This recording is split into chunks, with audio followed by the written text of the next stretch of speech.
A 4-year sentence handed down today for a former high-ranking law enforcement officer charged in an international drug trafficking ring. Corval Pyfram is joining us tonight with the National Security Minister's reaction to today's sentencing of former Royal Bahamas Defense Force Chief Petty Officer Darrin Roker. Corval? Magushla, for a man who at one time faced spending nearly the rest of his life in prison, to hear today that has been cut down to just 4 years is perhaps welcome news to convicted drug trafficker, former RBDF Chief Petty Officer Darrin Roker.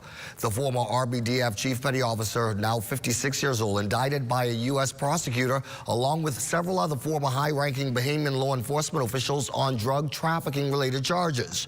Roker, who had previously battled cancer and has recently disclosed that he is terminally ill, has pleaded guilty to those charges. His attorneys had asked the court for leniency, meaning a shorter sentence, permitting Roker to spend the remaining years of his life here at home.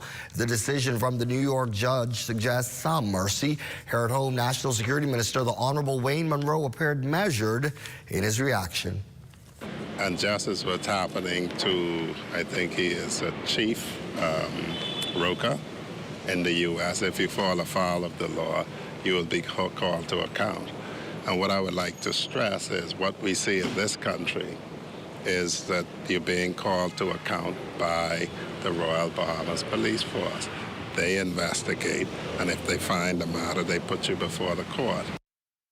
Several recent law enforcement scandals, including arrests of prison officers, police officers, as well as defense force officers, and ongoing disciplinary action has brought the issue of policing those whose job it is to enforce the law back to the fore. Munroe, not swayed at all by this debate, is adamant that no one is above the law. The public should, when they see the police arresting their own, arresting other law enforcement officers, they should be encouraged that the system is applying to everybody. Good news, we call it, because Roker, who is 56 and terminally ill, faced up to 20 years in prison, meaning that could have been, quite possibly, a life sentence. As for his co-accused, they are still, Makushla, awaiting their trial.